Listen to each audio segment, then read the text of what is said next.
Welcome back everyone to Fear Begins. Tonight we are diving into 10 true creepy encounters from isolated Appalachian trails. If you have ever thought about hiking alone or camping in the deep woods, these stories will make you think twice before we begin. Make sure you subscribe, hit that like button, and tell me in the comments where you are watching from. Now let's begin with the first story. You ever been deep in the mountains, where the trail twists so far from the main road that silence does not comfort you anymore? It unsettles you. Instead of hearing birds or wind through the trees, there is a strange absence, a weight that presses on your chest.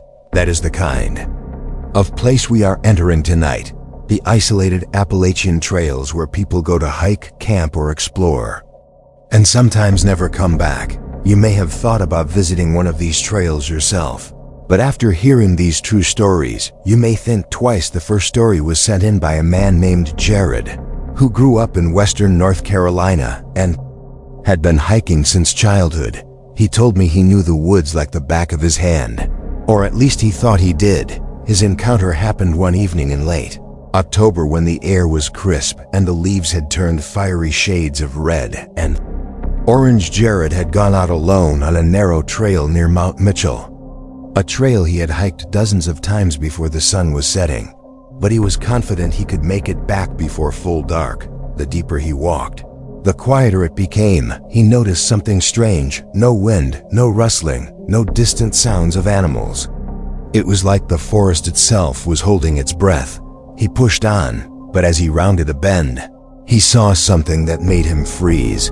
There was a figure standing in the middle of the trail, about 50 yards ahead, tall, thin, unmoving. Jared assumed it was another hiker, maybe someone who had stopped for a break. But the longer he stared, the less human it seemed. The figure's proportions were wrong. The arms hung lower than they should have, the head tilted slightly to one side, and its legs looked too long. Jared called out a quick hello, trying to sound casual. No response.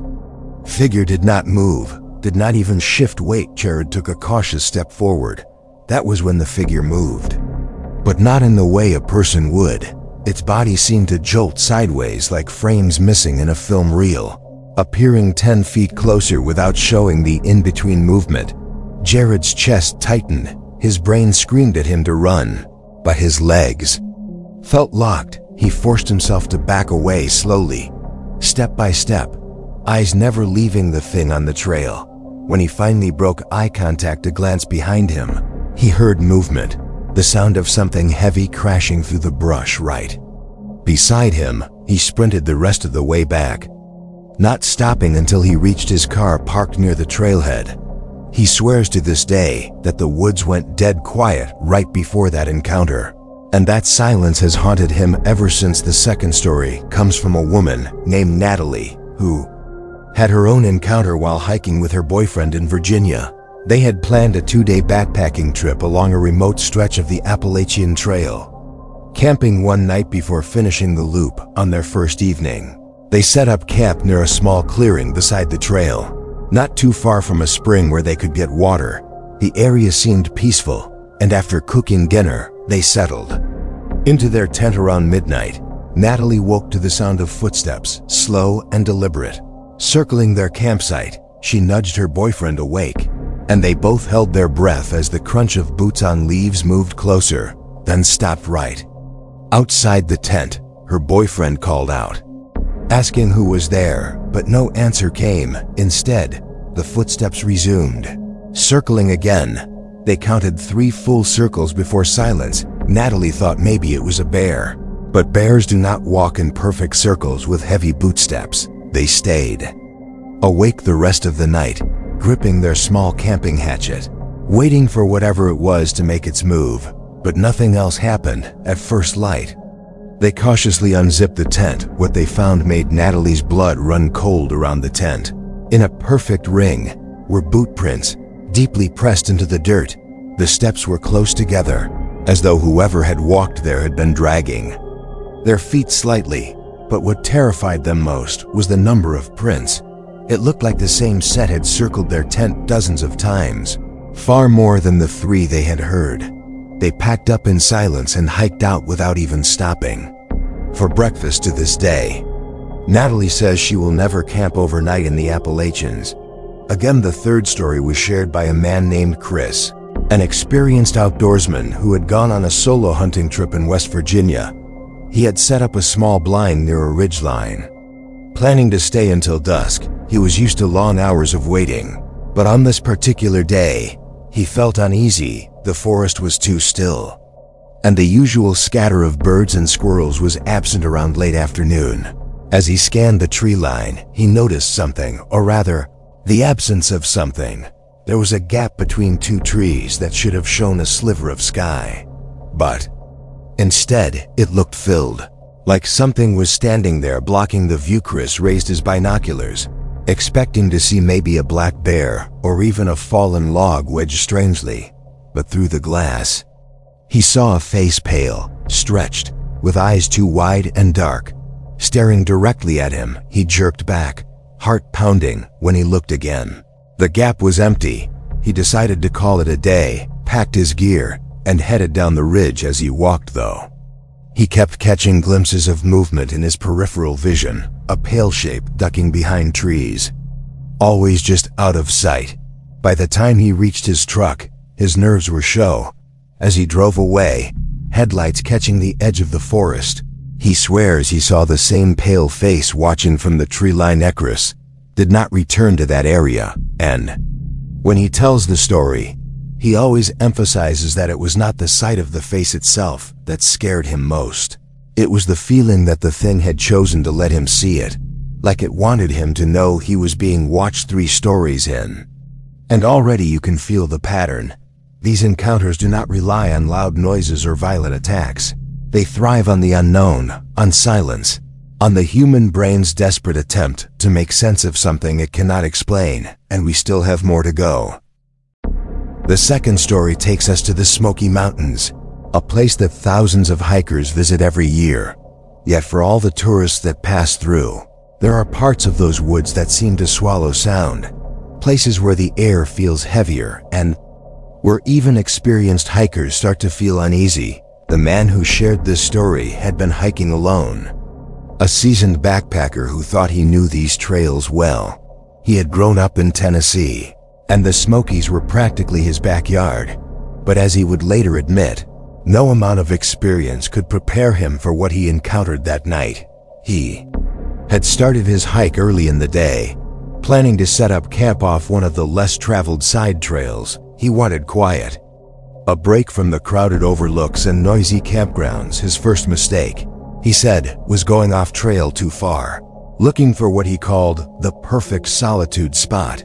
By late afternoon, he had set up camp near a clearing where the ground dipped down into a small ravine. Thick trees surrounded him on all sides, and a narrow creek ran close enough that he could hear the water trickling over rocks. It was peaceful, almost too peaceful as the evening fell.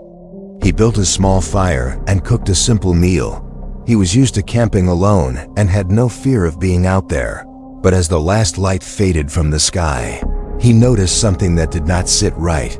Normally in the mountains, you hear all kinds of background noise: crickets, frogs, owls, and the occasional rustle of deer moving through the brush. That night, however, the woods had gone completely silent. He told himself it was nothing, maybe just the chill settling in, but deep down he knew that silence like that usually meant a predator was nearby.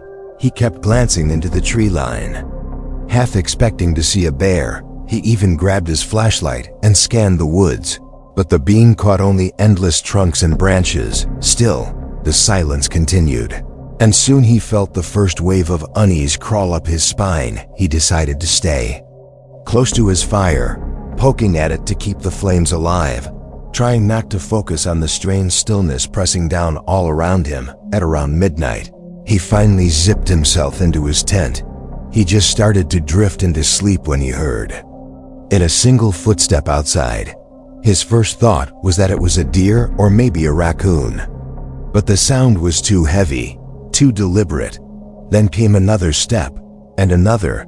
The weight of it was unmistakable. This was no animal. It was a person. His heart pounded as he reached for the hunting knife he kept tucked by his sleeping bag. He listened. In total darkness, every muscle tense, the footsteps circled slowly around his tent, crunching the leaves one by one. He wanted to call out, to demand who was there, but something stopped him. A deep instinct telling him that acknowledging it would be a mistake. The slow circling continued for what felt like forever, until finally it stopped just behind the tent fabric, less than a foot away.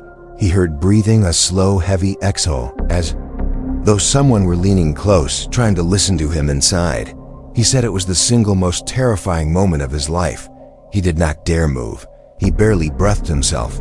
Then, after a long silence, he heard the faint sound of retreating steps moving back into the woods. He thought that was the end of it.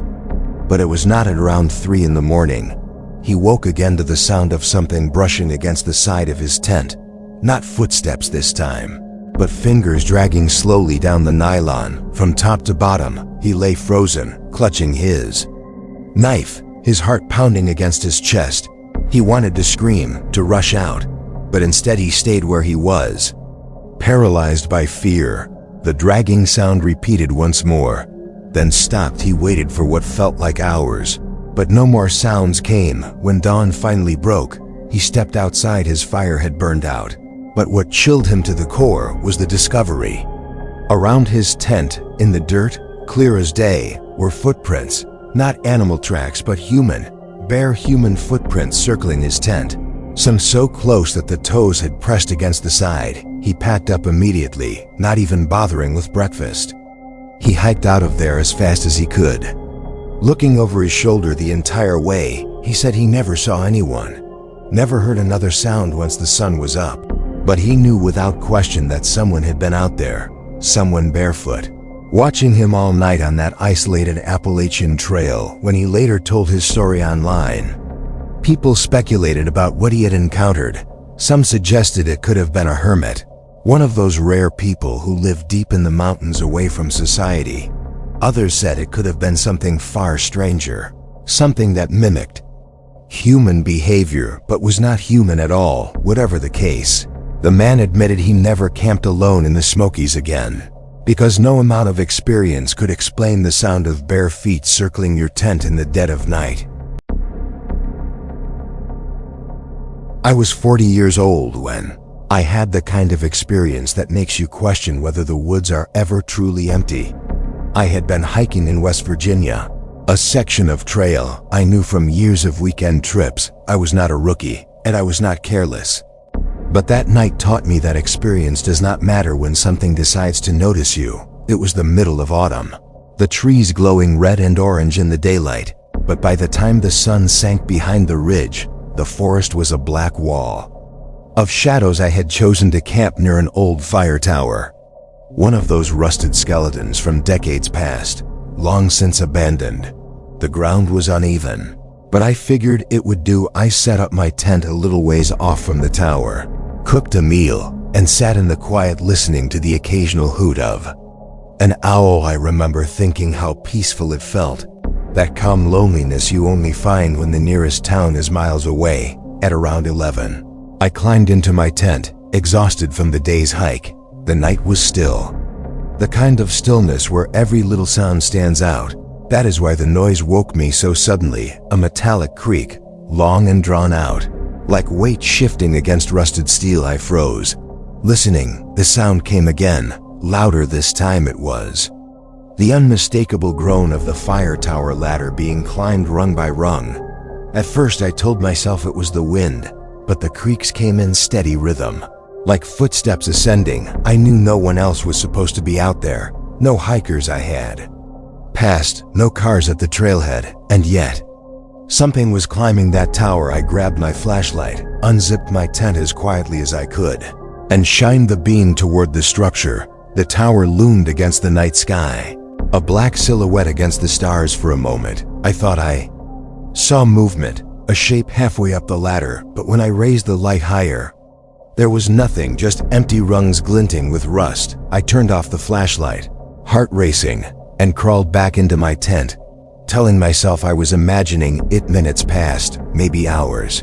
It was hard to tell. I had almost drifted back to sleep when I heard it again, not climbing this time, descending slow, deliberate creaks, one by one, like someone or something making its way down. Each groan of metal brought the sound closer to the ground. I clenched my knife and lay rigid in the dark.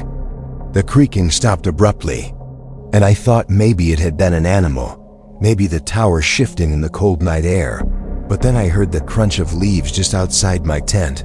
Something was walking around me, barely breathed, staring at the thin fabric inches from my face. I could make out the faint outline of movement, a shadow pausing just beyond the tent wall, whoever or whatever it was. It was silent now, as if waiting. I wanted to yell, to swing the knife, to do anything but lie there frozen. Instead, I stayed still, my pulse thundering so loud I swore it would give me away. After what felt like forever, the steps started again. This time moving away, I listened until they faded completely, until the woods seemed empty once more. I must have stayed awake until dawn, gripping that knife, afraid to close my eyes. When daylight finally came, I stumbled out of the tent. The tower stood silent and empty, its ladder as rusted and useless looking as ever. But in the dirt beneath the first rung, I saw something that chilled me. The ground was disturbed.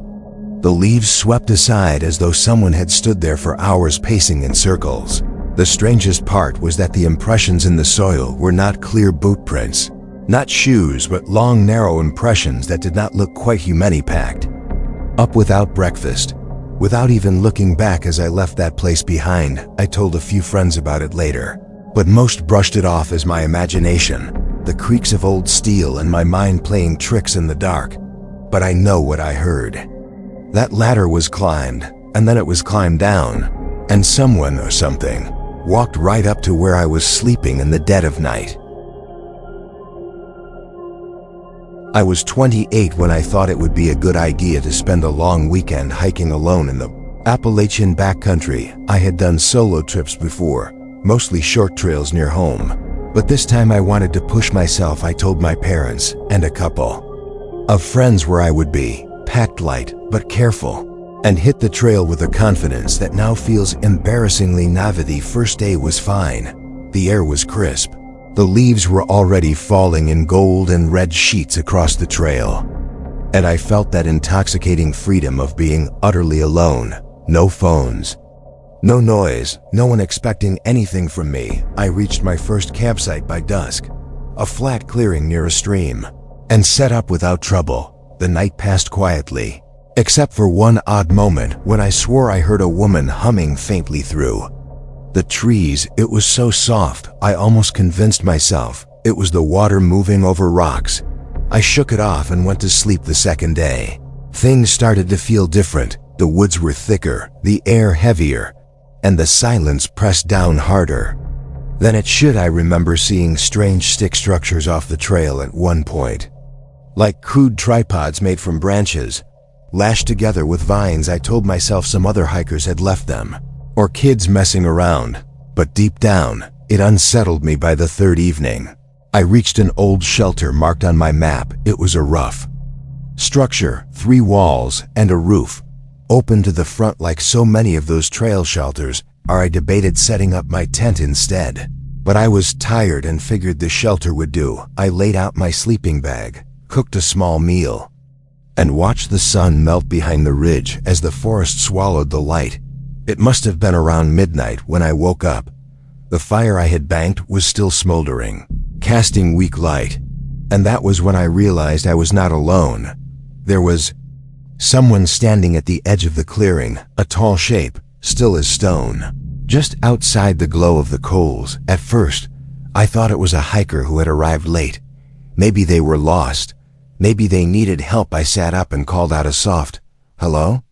The figure did not move, no response, no shift of weight, no step forward, nothing. It just stood there. I tried again, louder, "Are you okay?" Still nothing. I felt the first icy fingers of fear creep up my spine. I reached for my flashlight, fumbling, and when the beam finally caught the tree line, the figure was gone. Just gone. Not a sound of footsteps, not a rustle of leaves, nothing. I kept the flashlight on for a long time, scanning the woods, until my hand was trembling from the weight. I told myself it must have been shadows, my brain pulling shapes from the dark, but in my gut, I knew better. I do not think I slept at all that night. Every time I closed my eyes, I imagined that figure standing closer. Waiting, I packed up at first light, exhausted but determined to finish my route. The trail felt different now. The air smelled sour, like damp earth and rot, and more than once, I had the sensation of being followed. I would stop, hold my breath, and swear I heard footsteps halting just behind me, then silence. By late afternoon, I came across something that froze me in place. Carved into the trunk of a massive oak beside the trail was a symbol I did not recognize. A rough spiral with jagged lines cutting across it. The cuts were fresh, the wood still pale against the bark. And below the carving, tucked neatly into the roots, was a pile of stones stacked like a little tower. The same kind of shapes I had seen back on the second day. I stared at it too long, my heart racing, and then forced myself to move on that night. I did not stay in another shelter. I pitched my tent deep off the trail, thinking maybe being hidden would make me feel safer. But around 3 in the morning, I woke to a sound that drained every bit of warmth from my body, humming that same soft, steady tune I had heard my first night, only this time, it was closer. Outside my tent, the melody wavered, a woman's voice low and wordless, circling slowly, deliberately circling my campsite. I was frozen in my sleeping bag, clutching my knife, too terrified to even breathe. The humming grew louder, then softer, moving around and around the thin nylon wall between me and whatever was out there. I wanted to scream, to rip open the zipper and shine the light, but I could not move. The sound went on for what felt like hours, until finally, it faded into the trees at dawn. I staggered out of the tent. My hands shook as I rolled up my gear and tried to convince myself I had dreamed it. But when I looked down, I saw something pressed into the soft earth around my tent. Dozens of small bare footprints, circling, weaving, overlapping, as if someone had walked slowly around me all night long. I cut my trip short that morning. I hiked until my legs gave out, finally reaching a ranger station by evening. When I tried to explain, the ranger just gave me this long, searching look and said hikers sometimes hear things when they spend too long alone out there. I know I did not imagine those footprints. I still remember the size of them, too small for any adult, too many to belong to just one person. And the way they circled perfectly, over and over, as though someone was marking me. That was my last solo hike. I will never forget that humming voice in the dark. I had been a ranger for over 30 years when I finally retired at 63. People always asked me if I had any good stories, and I used to laugh and tell them about the funny stuff: bears stealing coolers, city folks panicking at the sight of a raccoon. But the truth is, there were a few stories I never told at cookouts, not even to my family. Things I saw in the Appalachian backcountry that I still wake up thinking about. The one that comes back to me most often happened in the late 90s. We got a call about a group of college kids who had gone missing after a weekend trip. They had checked in at the trailhead but never came back when their parents reported them overdue. We launched a search. I was part of the team sent up into one of the less traveled stretches, dense forest and old logging roads that went nowhere. For 2 days we found nothing but boot prints and cigarette butts, the usual signs of kids roughing it. And then on the 3rd morning, we came across something that did not make sense. It was a campsite, but not like any I had seen before. The tents were there, but collapsed and shredded like someone had slashed through the fabric from the outside. Sleeping bags pulled out and laid flat on the dirt, each one zipped up tight, but empty, like someone had tucked invisible bodies into them and then walked away. We called out their names, swept the area, even brought in dogs. But the strangest part was the silence. Not a bird, not an insect, not a single sound in that patch of woods. The dogs whined, circled, and refused to go farther. We finally found one of the kids on the 4th day, a boy no older than 20, crouched under an outcropping of rock miles from the campsite. He was alive, but he would not speak, just sat there rocking, his fingernails torn down to the quick as if he had been clawing at stone. We carried him out, and in the hospital he finally said a few words he kept muttering. She told us to lie down, she told us to stay still. We never found the others. I did not like to dwell on it, but over the years I came across other signs that reminded me of that case. Carvings in trees that did not look like anything a hiker would make, spirals, jagged circles, shapes that seemed older than the land itself, small piles of bones arranged neatly like patterns. You learn to ignore them, to mark the map, to keep people away without ever explaining why. There was one night, maybe 5 years before I retired, when I was patrolling near one of the remote shelters. We had a report of strange lights and laughter up there. Teenagers maybe. I hiked up around midnight, flashlight in hand, expecting to scare off a few campers. What I found was the shelter completely empty, but inside, the fire pit was glowing hot, like a blaze had just burned there. Moments later, I heard voices in the trees, not teenagers, not rowdy at all, but whispers, low, urgent, circling me. I turned the beam in every direction, but nothing was there.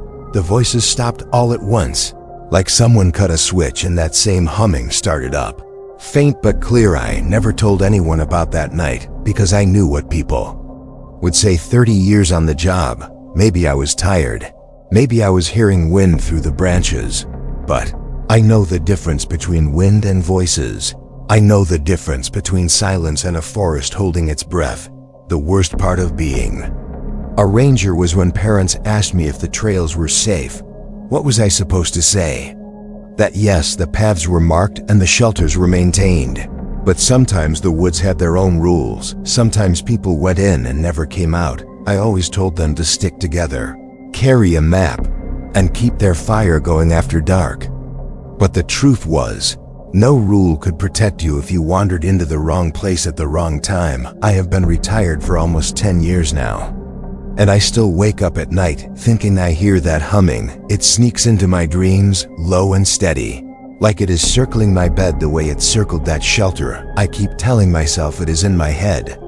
But sometimes, when I sit on the porch in the evening and the wind dies down, I swear I can hear it again rising out of the tree line. If that is when I remember that boy from the 90s, rocking under the rock outcropping, his eyes wide and glassy, and the words he kept whispering over and over.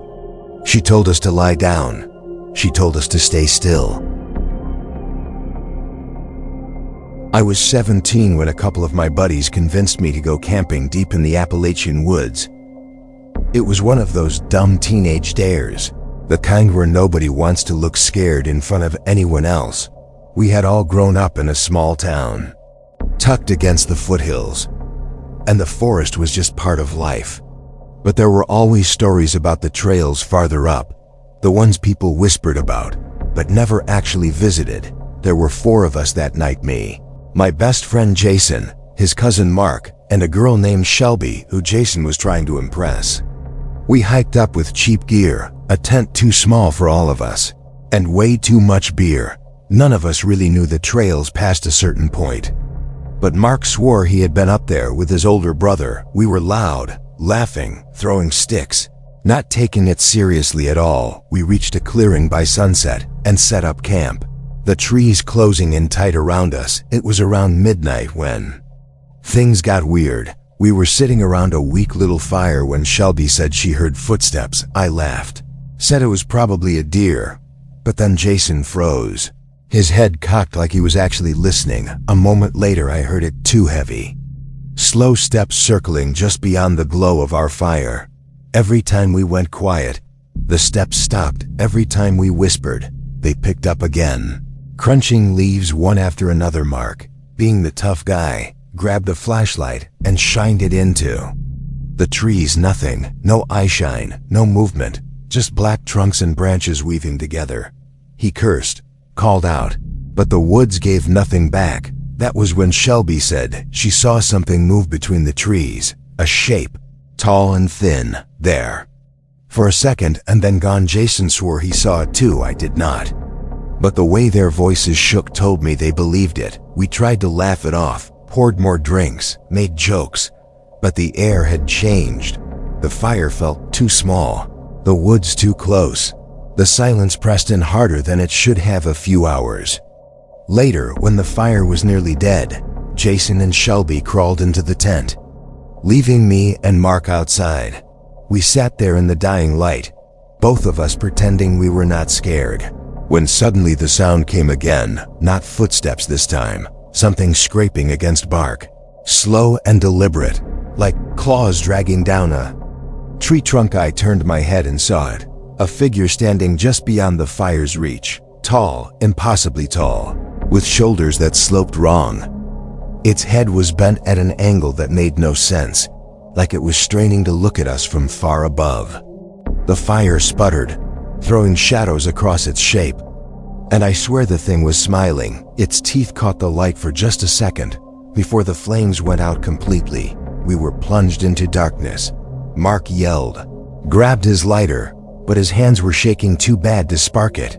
That was when the whispering started, low voices, dozens of them, weaving through the trees, not close, not far, just everywhere at once. We could not make out words, only the rise and fall of sound surrounding us. I have never felt fear like that.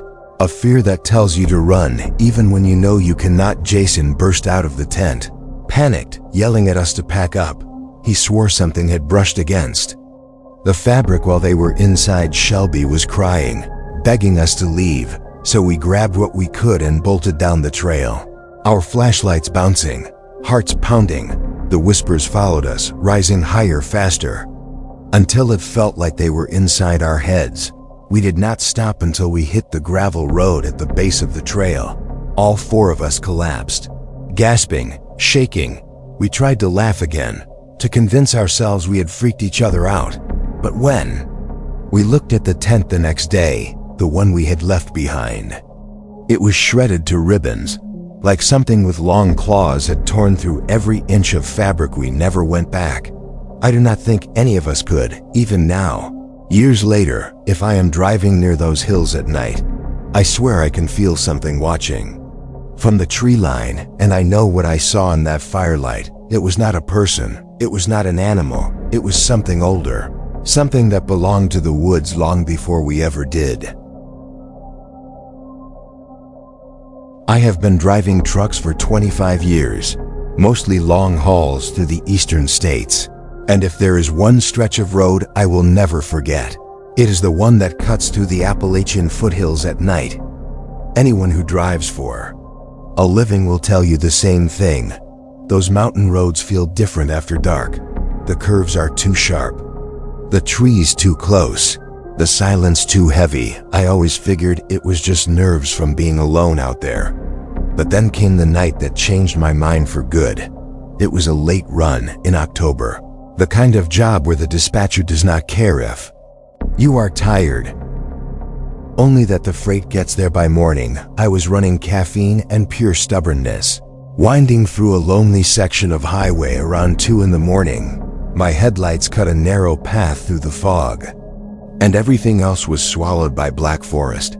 I had the radio on low, trying to stay awake, when I saw her. She was standing on the shoulder of the road, a woman. Pale, long dark hair hanging loose, wearing what looked like a torn white dress. I hit the brakes hard, my rig groaning as it slowed. The last thing I wanted was to hit someone out there. She did not move, just stood with her back to me, head tilted like she was listening to something in the woods. I grabbed the mic to call it in, but something stopped me. My gut told me not to get out of the truck. I leaned on the horn instead, the blast echoing through the trees. She turned slowly, and I felt my stomach drop. Her face was wrong, not deformed, not bloody, just wrong, like her features were shifted slightly out of place. Eyes too far apart, mouth too wide. She smiled at me, a slow curling smile that stretched farther than it should have. I slammed the gear and took off, tires screaming against the pavement. My headlights swept over her as I passed, but she did not move. She just watched me, that crooked smile glowing. In the dark I drove for miles, shaking, telling myself it had been a trick of the fog, exhaustion messing with me. But then I saw her again up ahead, standing on the shoulder, the same white dress, the same tilted head. I nearly lost control trying to stop a second time. How could she have gotten ahead of me? There were no turnoffs, no side roads, just a winding 2-lane highway hugging the ridge. This time she was closer to the center line. As I slowed, she raised her hand, almost like she was signaling me to stop for a second. I thought maybe she really did need help. Maybe I was letting fear get the better of me. But then my headlights caught something that made the blood drain from my body. Her feet were not touching the ground. She was hovering just an inch above the asphalt. I floored it. Heart pounding, eyes fixed on the road ahead. I did not look in the mirrors. I did not dare. The CB crackled once, just static, though I had not touched it, and beneath that static, I swore I heard humming, faint, like a woman's voice drifting. Just behind me, when I finally reached a truck stop, I pulled in, shaking so hard I could barely sign the logbook. The other drivers gave me looks but did not ask questions. I sat there for an hour, staring at the black wall of trees beyond the lights, waiting for her to step out from the shadows. She never did. Still drive those roads sometimes. But I never take night runs if I can avoid it, and when I do, I keep my eyes straight ahead. I do not stop for anything, not shadows, not figures, not even if it looks like someone needs help, because I know what I saw that night, and I know I was not meant to survive if I had stopped. She wanted me to stop, and she wanted me to get out of the truck. I was 22 when this happened, a junior in college, and like most of my friends, I thought I was invincible back then. We believed that a tent, a couple coolers of beer, and a borrowed guitar were all we needed for a perfect weekend. We were wrong. We picked a spot deep in the Appalachians, far enough off the beaten path that it felt like our own private world, the kind of place where you could sing loud, laugh louder, and not worry about anyone hearing. The first night was perfect. We hiked in, set up camp near a little stream, and sat around the fire until the embers glowed low. The forest around us was alive with crickets, frogs, and the occasional rustle of something small in the underbrush. By midnight, the woods felt almost comforting, like they were wrapping us in a blanket of sound. The second night was different. It started with silence, not the normal kind of quiet you notice after the laughter dies down, but a heavy, unnatural silence. The crickets stopped, the frogs went mute. Even the water from the stream seemed to hush. We joked about it at first, said it felt like a horror movie setup, but I could see the unease in everyone's eyes around 1 in the morning. I woke to the sound of whispering. At first I thought it was one of my friends, maybe drunk, mumbling outside the tent, but as I lay there, I realized the whispers were everywhere, all around us, threading through the trees, rising and falling like a tide. I could not make out words, only tones, low, urgent, almost like chanting. I unzipped the tent just enough to peek out. The fire was nearly out, glowing faintly in the pit, and beyond the light, I saw movement, figures, shapes shifting between the trees, at least half a dozen of them. Maybe more. They were tall, thin, moving too smoothly, gliding instead of walking. I held my breath, praying I was imagining it. Then one of them stepped closer to the firelight, and I saw its face. It was not a face, not really, just empty hollows where eyes should be, a long slit where a mouth should have been. It leaned toward the embers, as if curious, and for one terrible second, I thought it would see me, but then it turned, and the whispers grew louder. I wanted to scream for my friends, but when I glanced back into the tent, I froze. They were all sitting up, wide-eyed, staring at nothing. Their mouths were moving in perfect unison, whispering the same low chant I had heard outside. I grabbed my flashlight and shook the nearest friend, a girl I had known since freshman year. She did not react, just kept whispering. Her eyes glazed. I shone the light in her face, and she blinked slowly, almost like she was waking from a dream. Then she looked straight at me and whispered a single word: "Run." That was all it took. I bolted from the tent, barefoot, crashing into the trees. The whispers rose into a frenzy behind me, Filling the forest with a horrible chorus, the figures moved with me. Gliding between the trunks, always just out of reach, I ran until my lungs burned, until my legs gave out, until I collapsed against a tree when I woke. It was dawn. The forest was alive again. Birds chirping, insects buzzing, the stream rushing. Nearby, I stumbled back toward camp, praying I had just hallucinated from lack of sleep. But when I arrived, the tents were still there. The fire pit cold. My friends were gone. Every bag, every sleeping bag. Every trace of them was gone. It was as if they had never been there. At Allie staggered back to the trailhead alone. Hours later, a park ranger found me and drove me to the nearest station. They organized a search, combed the woods for days. They found nothing. Not a single footprint. Not a shred of clothing. Not a body. The rangers eventually told me it was likely a bear attack, that my friends had panicked and scattered, but I know what I saw. What I heard, I know. They did not just run off into the woods. Sometimes I still hear the whispers when I am lying in bed at night, low, urgent, just at the edge of hearing, and I wonder if my friends are still out there, somewhere in the mountains, whispering along with whatever took them. I was 68 years old when I finally told this story out loud. Before that, it just lived in my bones. The kind of memory you learn to keep quiet about because people either laugh at you or look at you like you are cursed.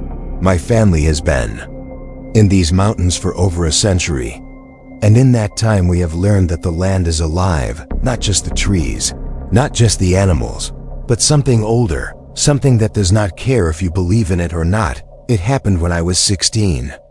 Back then my folks still lived on a stretch of land tucked so far into the holler. You would never find it unless someone led you there. We raised chickens, hunted for food, worked the soil, and kept to ourselves. Most nights were quiet. Nothing but cicadas humming through the dark. But one autumn evening, everything changed. It started with the chickens. They would not settle down, just clucked and flapped. Like something was stalking the coop. My daddy went out with the shotgun, but when he came back, his face was pale. He said the woods were too quiet, and the chickens were not scared of a fox or coyote, but of something else. That night, I lay in bed listening to the boards of the house creak. The wind slipped through the cracks in the walls. Sometime after midnight, I heard footsteps, heavy, dragging footsteps circling the house. I froze, staring at the ceiling. Counting every step, they stopped right beneath my window. I held my breath, praying it was my daddy checking on things. But then I heard the breathing, deep, wet, like air pulling through water. I finally got the courage to peek through the curtain, and I wish to God I never had. Standing there in the moonlight was something I cannot rightly describe. It was tall, taller than any man, with shoulders too wide and limbs too long. Its head was tilted up toward my window, and even in the dim light I could see its eyes, two glowing pale circles. Not like animal eyes, not reflecting, but lit from inside like lanterns. It raised one long arm, and its fingers brushed the siding of the house. The sound made my teeth hurt. Like nails on slate, I stumbled back, heart slamming, but when I blinked, it was gone. The next morning, we found deep prints in the dirt outside. They were not boots, not paws, not anything we could match.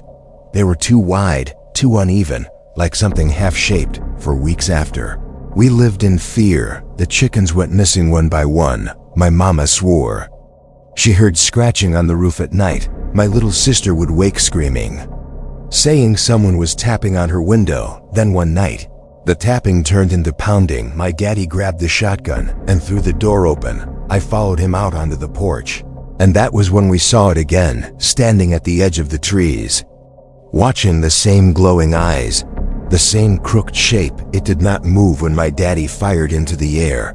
It did not flinch when he shouted. It just stood there, silent, patient, like it was waiting for something. We abandoned that homestead not long after, packed what we could carry, and moved closer to town. Daddy never spoke of it again. Not once in his life, but I could see it weighed on him, the way he never let us go near the woods at night, the way he boarded every window in the new house. Now I am an old man, and I still think about that night. About the glowing eyes staring up at me, I have read books, heard stories, even listened to folks talk about monsters and spirits in these mountains. But nothing matches what I saw. Nothing explains the weight of that silence. The way it felt like the earth itself was holding its breath. I believe there are things in Appalachia that are older than memory, older than people. And if you are unlucky enough to cross paths with them, you never truly escape. Sometimes I wake in the dark, heart pounding, certain I hear that wet, dragging breath just outside my window. And when I do, I cannot help but think maybe it never left us at all. Maybe it has just been waiting. I was 29 years old when it happened, driving back from a weekend in Nashville with my girlfriend, Leah.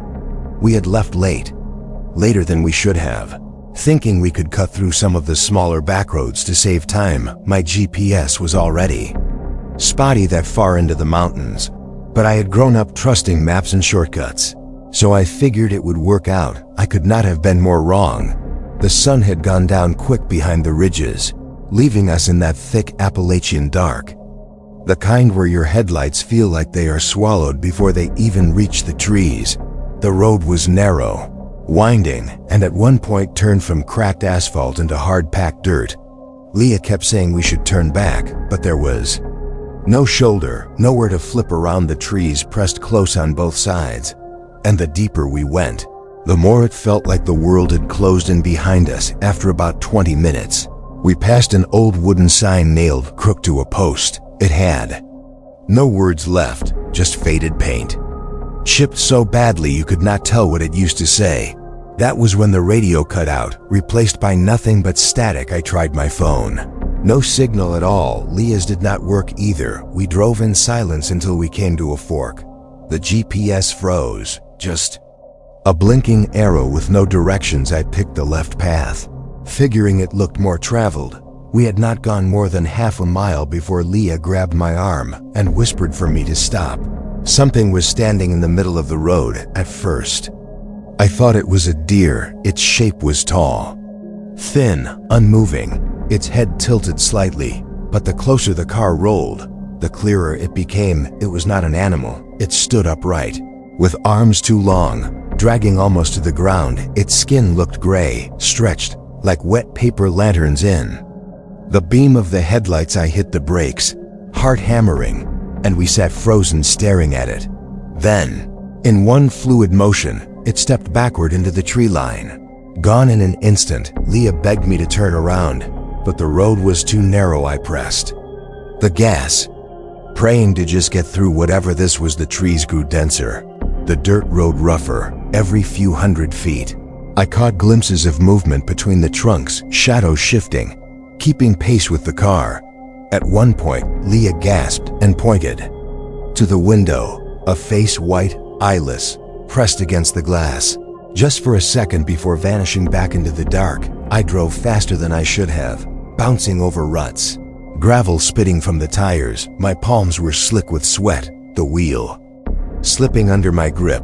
Then, ahead, the headlights landed on something that made my stomach drop. Another carrot was sitting sideways in the road, door open, lights off. The metal was rusted, half swallowed by weeds, as if it had been there for years. But what chilled me was the fact that fresh footprints led away from it into the woods, dozens of them, small, large, barefoot, all pressed deep into the mud. Leah started crying, whispering that we had to go back, but there was no space to pass. I eased the car forward, praying the old wreck would not block us completely. As we inched past, Leah turned her head and screamed. Someone, or something, was sitting in the driver's seat, a shape slumped forward, hair matted to its face. The instant my headlights touched it, the head snapped up, eyes glowing pale, mouth stretching too wide. I floored it, tires spitting mud, swerving past the wreck as Leah clutched my arm, sobbing. The road twisted harder now, climbing upward, then dropping without warning. Every bend felt endless, and the forest pressed closer, branches scraping the car like claws. I kept glancing in the rearview mirror, and 3 times I saw them, figures running behind us, impossibly fast, keeping pace with the car without making a sound then. Without warning, the road ended dead stop. A fallen tree lay across the dirt, massive, impossible to move behind us. The woods seemed alive with whispers. I tried to reverse, but the engine sputtered. Stalling Leah's screams filled the car as the whispers grew louder, circling us from every direction, the windows fogged, though the air was cold. Shapes pressed against the glass, pale hands leaving streaks across it. I tried the ignition again and again, until finally the engine roared back to life. I spun the wheel, tires chewing the mud, somehow maneuvering us back the way we came. For what felt like hours, we drove without seeing another sign of life. The forest seemed endless, the road winding into itself, every turn the same as the last. Just when I thought we would never escape, headlights appeared ahead, a paved road. We burst onto it like drowning people breaking the surface of water. Neither of us spoke the rest of the drive. Not until we reached a gas station miles later. The clerk looked at us like we were ghosts. Mud-caked, pale, shaking, I asked him about the back road we had taken. He frowned, said no such road existed. Not anymore, it had been closed off decades ago after a landslide buried part of it. He said no one should have been able to drive it at all. Leah and I never went back. We barely talk about it even now, but sometimes, when I close my eyes at night, I can still see those glowing eyes in the rear-view mirror, and I wonder if we really escaped, or if something followed us out of those woods.